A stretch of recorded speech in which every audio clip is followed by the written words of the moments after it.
وصدوكم عن المسجد الحرام Deveria والهدي voltar e abraçar o capeta. أن E eu perdi يبلغ a calça da محله religião. Nós não declarávamos que éramos muçulmanos. ونساء مؤمنات O que você vai يتقي explodir? الله Você não veio في armado hoje, né? Mulher رحمته bomba, من coisas desse jeito. يشاء لو تزيلوا لعذبنا الذين كفروا منهم عذابا أليما. Antigamente, nós não declarávamos que éramos muçulmanos. Embora que não tinha uma discriminação, nada. Eu tinha um pouco de receio de me declarar, mas a gente foi descobrindo que está num país democrático e não pode esconder, não pode ocultar a sua identidade. Infelizmente, assim, muita gente, mesmo que às vezes na brincadeira, quando você fala que é muçulmano, a primeira pergunta da pessoa, o que você vai explodir? Porque, pelo menos, eu já li o Corão inteiro 2 vezes e eu posso dizer para vocês que não tem lugar nenhum alguma coisa dizendo que se eu explodir eu vou ter 1000 virgens. Se Deus indica que eu não possa tocar numa pessoa cumprimentando ela, o que eu vou fazer com 1000 virgens? Você entra num determinado estabelecimento, a pessoa, hoje eu vou colocar uma bomba não sei aonde, aí você leva na brincadeira. Tinha uns amigos que falavam assim, você não veio armado hoje, né? Não veio com bomba. Quando teve o 11 de setembro, eu era criança, né? Mas as crianças também fazem brincadeirinhas, né? Bin Laden, vai explodir, coisas assim. Mas eu não sofri tanto assim. A minha prima usa lenço, ela sofreu muito mais, porque no ônibus, no trabalho, em qualquer lugar. Eu ainda não usando véu, eu sou um pouco mais, como eu vou dizer, as pessoas não têm certeza, né? Aí quem sabe brinca, eles acham que as pessoas acham que a brincadeira não seria preconceito, mas na minha concepção é preconceito. Mulher bomba, coisas desse jeito. A mídia brasileira, infelizmente, ela é totalmente dirigida e manipulada, né? Então, se coloca muita informação que se transmite de emissoras europeias ou americanas e que não tem nada a ver com a realidade do que é o islamismo, né? Se colocam fatos pontuais como se a religião islâmica fosse partidária daqueles fatos pontuais. Então, nós percebemos a partir do movimento do 11 de setembro, né, que foi um movimento orquestrado por forças que nós não sabemos precisamente, né, quem foram, o que motivou essas pessoas a fazerem essa barbárie nos Estados Unidos. Acabou se criando toda uma ideia de uma guerra contra o terror, né, e esse terror teria o nome de islamismo, né, como em outras fases da história teve outros nomes, né. Who is the lover? Allah. Who is Ar-Rahman? Allah. Who is Al-Mannan? La ilaha illallah. Muhammadur Rasulullah. Muhammad is the messenger. Allah is our return. La ilaha illallah. A religião islâmica sugere que a mulher use uma vestimenta que cubra o seu cabelo e o seu corpo, né?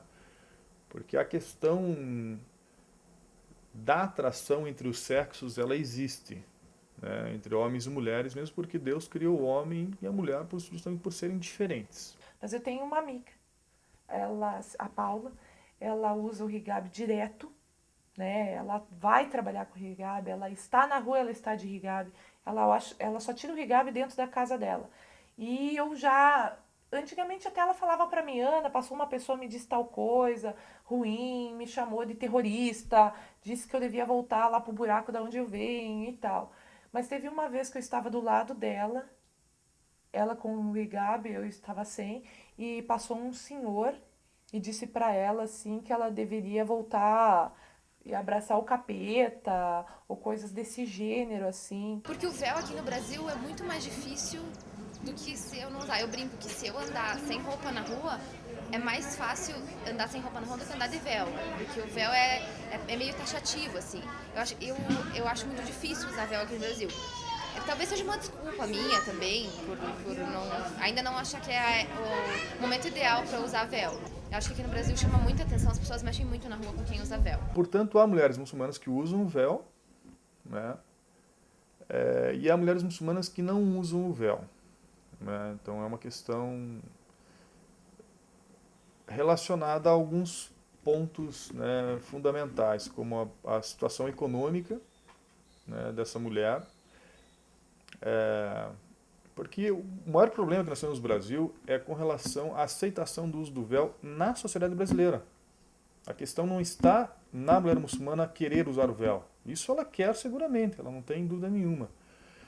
Mas o que nós temos sentido ultimamente é que não há um preparo ainda da sociedade brasileira em poder entender o uso do véu pelas mulheres brasileiras.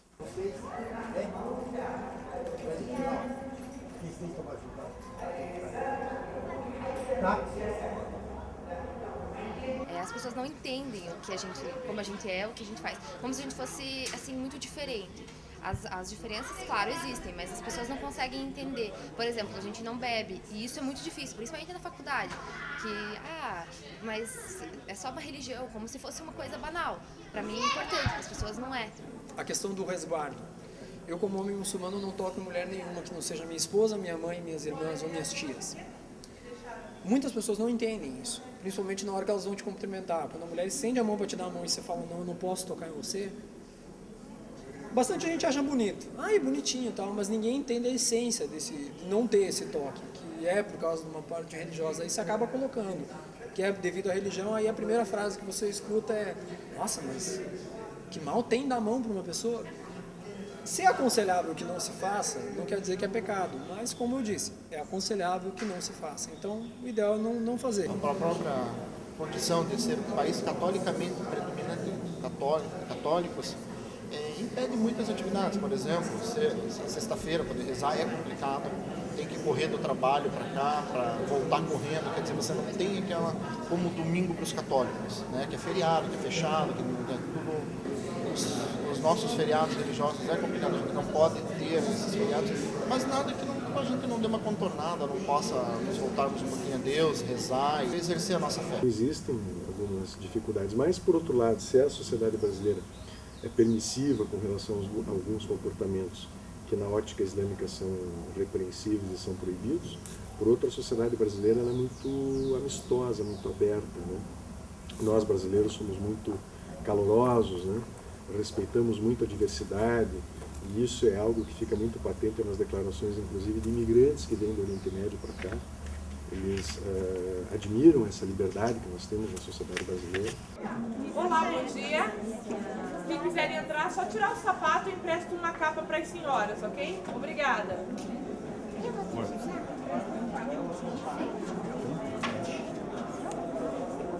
Colocar a capa porque a tua blusa tá degodadinha, tá? Não tem problema. Por favor, só não ter fechado. Qualquer dúvida é só perguntar, tá? Obrigada. Desde criança, eu estudo com o Hussein e ele foi o meu primeiro contato para a religião. Mas desde pequeno eu tive sonho de conhecer o Egito. E com o avanço da internet, tudo ficou mais fácil, eu podia me comunicar com todo mundo do outro lado do mundo. Eu comecei a conhecer as pessoas do Egito, porque até então eu queria conhecer esse país. Já estava com a passagem tudo comprado, já tinha colocado na minha cabeça, agora eu vou pro Egito e tal, beleza. Eu comecei a querer saber um pouco mais da cultura, porque eu sei que lá é diferente do que aqui. Então, foi onde eu conheci o Muhammad Ali. E acabei me apaixonando, né? Amor de internet, coisa tudo normal hoje. Eu sempre passava na frente da mesquita também, sempre via a mesquita fechada e eu tinha curiosidade de entrar para conhecer. E daí voltei a conversar com meu amigo Hussein, com o meu destino. Aí eu reencontrei ele num site de bate-papo da UOL. Aí eu falei pra ele, Hussein, eu tô com um problema. Expliquei pra ele a situação, tal. Ele disse assim, eu tenho uma amiga. O nome dela é Paula, ela é da mesquita, ela vai te ajudar com o Islã. E eu aí comecei a frequentar a mesquita. Eu passei um bom tempo da minha vida, assim, relativamente distante dos assuntos da religião, do espírito. E a partir ali dos meus 30 anos eu voltei a me interessar. Até a minha esposa, na época não era esposa ainda, era noiva, ela um dia comentou comigo assim, pois é, Omar, eu tenho certeza que se um dia você voltar a professar uma religião, você vai ser muçulmano. E eu até dei risada, né? Mas já havia um interesse, ainda que muito pequeno assim, em investigar um pouquinho melhor essa religião. E aí resolvi me aprofundar na busca desse conhecimento. e comecei a aprender que o islamismo era muito mais do que dizia a mídia, né? Tinha uma mensagem espiritualista, humanista, pacifista muito importante. Eu sempre fui uma pessoa que questiona muito sobre a religião. Eu fiz todo o que concerne a religião católica pelos meus pais, com respeito a eles e porque é a religião da família, né? Mas quando fui crescendo sempre fui questionando muitas coisas que para mim não ficava bem, quanto à Trindade, de que Deus seja Deus Padre, Deus Filho e Deus Espírito. Não compreendia isso. Então eu fui questionando até que cheguei ao Islã, pela internet e através de amigas da rede social. E assim foi que eu consegui livros em espanhol sobre a religião. Eu fiz minha shahada lá no Paraguai, na capital. Desde a minha reversão ao islamismo, pelo menos na parte familiar, eu não tive mais problema algum. E na parte financeira, hoje eu sei que eu consigo viver com o que eu ganho e me contentar com o que talvez eu ache pouco, mas não falta. Então eu acho que essa é a visão que o islamismo coloca para ti e a visão que Deus quer que você tenha. De você fazer o quê? Você se contentar com o pão de cada dia. Para ser muçulmano não se pode se adentrar ao islamismo sem conhecer o islamismo. E a nossa preocupação especificamente é justamente isso, né? Como é que essa pessoa vai atuar depois de revertida? Ela tem conhecimento para isso? Ela sabe rezar? Ela sabe como é que ela terá que fazer o jejum? Ela conhece as leis islâmicas? Ela sabe o que é pecado ou não é pecado? Ela tem uma ideia do que é a peregrinação ou ir a Meca? Enfim, há muitos conhecimentos que se fazem necessários para ser um muçulmano.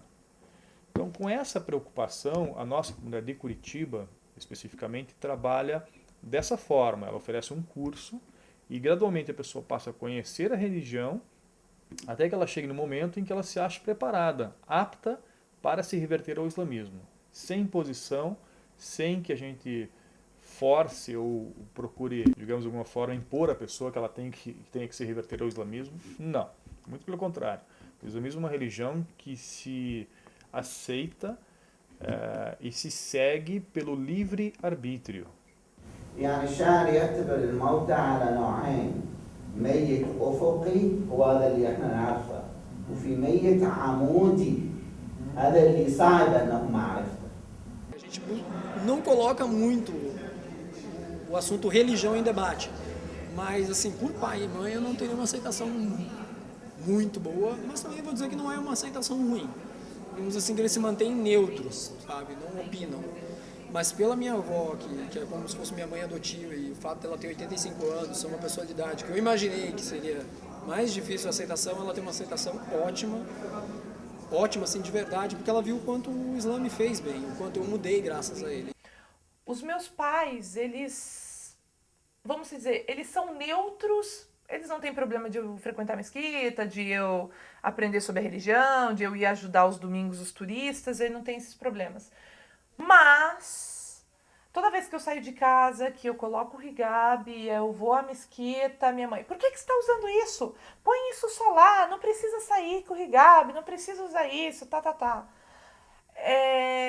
eu vou pra praia, vamos andar de roupa mais comprida, porque é a questão da religião e tal. Minha mãe, minhas tias, a família, nós que somos mais velhos já andamos de biquíni, você que é mais nova, por que você não vai andar? E tal, né? Quando eu tive vários problemas na minha casa, quando eu estive com o Mohamed, né, aqui, várias vezes a minha mãe dizia até mesmo para ele, olha, meu amigo, a Ana nunca vai ser a muçulmana que você quer. Então, assim, ela não tem a minha família, eles não criticam a questão de ir frequentar, fazer e tal. Mas eu sei que no fundo, se eu chegar a fazer a reversão e seguir da forma que se tem que seguir e a forma que eu quero seguir, eu vou ter muitos problemas em relação à minha família, porque eles não vão entender. Apesar da minha família não ser aquele cristão praticante, mas eles não vão conseguir compreender essa mudança, que praticamente vai ser uma mudança radical para os olhos da minha família, aos olhos da sociedade brasileira. Eu recebi muita rejeição da minha família mesmo. Agora, nesta última visita que eu fiz para ele na Assunção, na capital do Paraguai, agora eles falaram que eles compreendem que minha felicidade é esta vida que eu tenho agora. Mas meu pai não compreende que eu uso o véu pela minha decisão. E porque por amor a Deus, por amor a Allah, né? Ele pensa que meu marido me obriga a usar o véu e a usar esta vestimenta islâmica, mas não é assim. E eu sinto muito porque ele às vezes que pensa que eu não gosto deles, que eu não gosto da educação que eles deram para mim, porque eu escolhi a religião muçulmana, mas eu falei muito para eles que não é assim. Eu tenho mudanças dentro de mim mesma, meu comportamento, meu entorno social, mas eu amo a eles do jeito que eles são. A única coisa que meu pai não gosta é ver-me vestida desse jeito. Mas ele falou que se é minha felicidade, ele vai aceitar. Ele até sente vergonha para sair comigo na foto, mas eu sei que são provas que Allah põe para mim, para saber até onde chega a minha fé nele. Eu tenho uma filha maior, do meu primeiro casamento lá no Paraguai. Ela morou 1 ano e meio aqui comigo, né? Ela sempre falava se eu ia dar a obrigação ela de usar aquele lenço, eu falei que nunca vou obrigar nada para ela. Porque assim como eu decidi um dia e escolhi o caminho do Islã, ela um dia vai escolher. E eu perdi a ela a causa da religião. Mas um dia ela vai compreender.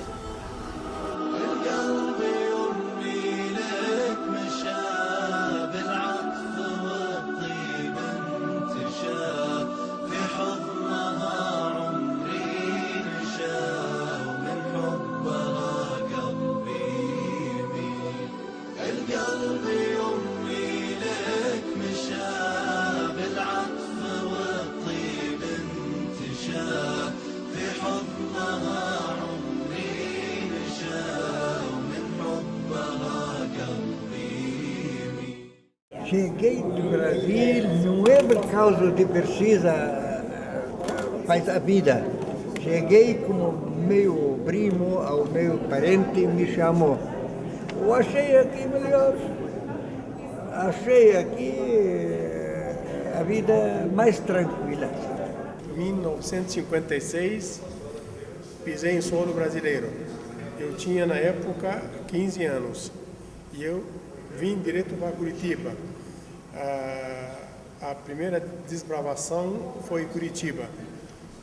Comecei minha vida no solo curitibano. E o primeiro passo, o mais importante para mim foi aprender a língua portuguesa. Primeiro passo. Escrevia letra por letra, palavra por palavra, para poder aprender a aperfeiçoar o português. Primeira etapa. Eu fui feirante, eu fui ambulante, eu fui crescendo e eu fui mais tarde industrial. Casado, tenho 4 filhos brasileiros. Coluna grande. Cada um ajuda pouco. A igreja, a mesquita, a Deus ajuda também. Mesquita teve um terreno. O terreno não tem nada.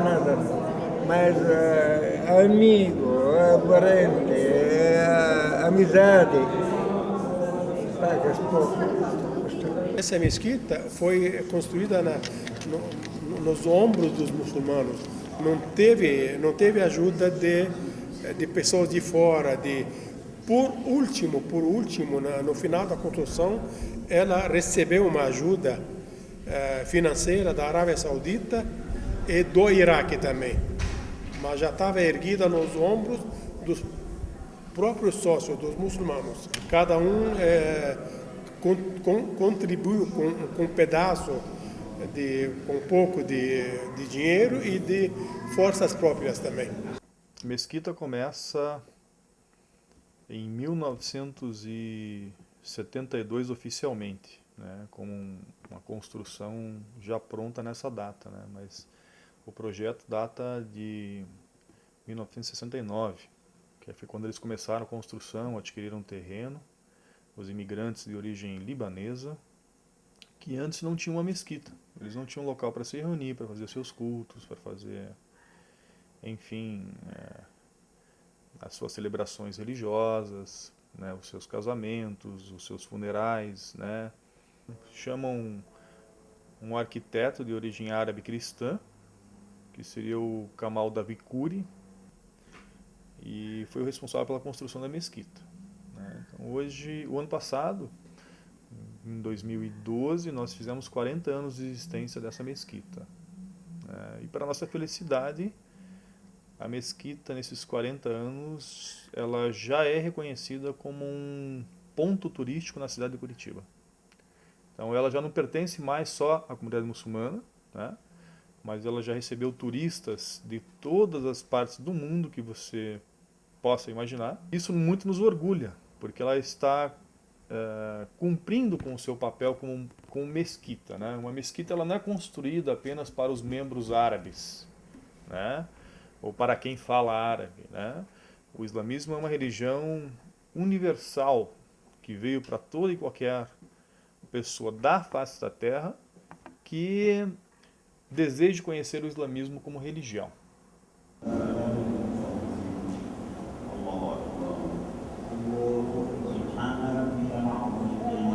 Quando você vai a um país árabe, que foi o meu caso o Egito, que é um país que se predomina o sunismo, jamais você vai ver um sunita rezando do lado de um xiita. Até porque para os sunitas de lá, xiitas não são muçulmanos. São qualquer coisa, menos muçulmanos. E isso é uma coisa que eu percebi, assim, essa falta de respeito, vamos dizer assim. Porque o nosso país é um país tão laico, a gente aceita as coisas com tanta facilidade, tudo, né? A gente respeita as diferenças, os segmentos que os outros têm. E lá eu percebi isso muito nitidamente. As pessoas... Não, muçulmano tem que ser sunita, é isso e acabou. Não existe outro muçulmano, não existe outra forma, não existe outra maneira. É essa e acabou. Nós aqui de Curitiba, nós temos uma mesquita só. É a única até então. Mas nós temos duas comunidades. As comunidades aqui são xiitas e sunitas. E nas orações de sexta-feira fica muito claro em que eles rezam juntos. Cada um com o seu tempo, da forma que tem que rezar, porque existe uma diferença entre as orações entre os sunitas e os xiitas. Mas um está do lado do outro rezando, eles estão juntos, eles estão rezando. Vai rezar, essa cabeça xiita, essa cabeça sunita, porque ninguém faz diferença. Bismillahirrahmanirrahim. Alhamdulillahi Rabbil Alamin. Bismillahirrahmanirrahim. Alhamdulillahi Rabbil Alamin. In the morning when we wake, Bismillah, Bismillah. Eu aprendi que deve-se ter mais paciência, humildade, se deve estar mais pronto a ajudar o próximo, que a gente deve ter assim mais atenções às coisas que tem ao nosso redor, né? Que tem gente que reclama, a minha vida é ruim, isso é ruim, isso não é bom, mas se a gente for parar para olhar, existem pessoas que têm menos que a gente. Eu prefiro seguir o que eu acho certo, que é a minha religião, do que fazer escondido. Você tem que incorporar todos os preceitos, todos os princípios, todas as normas, todas as leis e toda a filosofia islâmica na sua vida como uma filosofia de vida. Eu já conhecia o respeito pelos pais, mas agora eu tenho muito mais respeito e amor a eles que antes. Se eu amava antes a ele, eu amo muito mais a ele. Porque o Islã me ensinou que fora do que eles foram, né? Da profissão deles, se não tem profissão alguma, eles são meus pais. Paz em todos os sentidos, espiritual, familiar, pessoal, digamos assim, uma saúde mental bem maior. Você começa a ver coisas simples com uma grandiosidade absurda.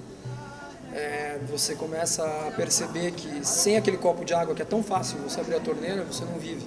O islamismo de ponta a ponta, né, do começo ao fim, ele valoriza o ser humano. Os índices de violência nas sociedades islâmicas eles são baixíssimos, né? Exatamente por causa disso, desse respeito que se tem pelo outro e pela consciência clara que o muçulmano tem de que o meu próximo pode não ver, mas Allah está vendo. Então, assim, a religião ela me ensinou muito a ser mais amável, a ser mais simpática, a ser mais paciente e a esperar tudo no tempo de Deus, que Ele nunca falha.